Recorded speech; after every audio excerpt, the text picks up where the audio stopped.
గారు పెద్ద స్కెచ్చే వేశారు. ఎందుకంటే ఈసారి ఉత్తరాంధ్ర ఓటు బ్యాంకు చాలా కీలకం జగన్మోహన్ రెడ్డి గారికి.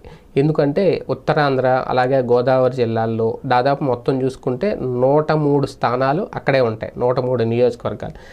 ఆ 103 నియోజకవర్గాల్లో కనుక దాదాపుగా మ్యాజిక్ ఫిగర్ అక్కడే కొట్టేయచ్చు కష్టపడితే. ఎందుకంటే అక్కడున్న 3 జిల్లాల్లోనే ఉమ్మడి జిల్లాల్లో చూసుకుంటే దాదాపు లాస్ట్ టైం 34 స్థానాల్లో 28 స్థానాలు కైవసం చేసుకుంది వైఎస్ఆర్సీపీ. అలాగే మొత్తం అటు ఉత్తరాంధ్ర కానీ ఇటు కోస్తా కానీ 103 నియోజకవర్గాల్లో మొత్తం అంటే గోదావరి జిల్లాలు, కోస్తా, ఉత్తరాంధ్ర ఇవన్నీ కలిపేసుకుంటే ఆ 103 నియోజకవర్గాల్లో మ్యాజిక్ ఫిగర్ 88 సీట్లు కనుక సంపాదించేస్తే ఖచ్చితంగా గెలుపు అక్కడే గ్యారంటీ. ఇక రాయలసీమలో ఎలాగా పట్టు ఉంటుంది, ఇటు వెళ్తే అటు తిరగలేదు.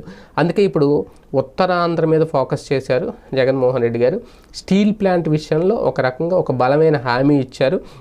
అది బలమైంది అనుకోవాలా, తెలివైంది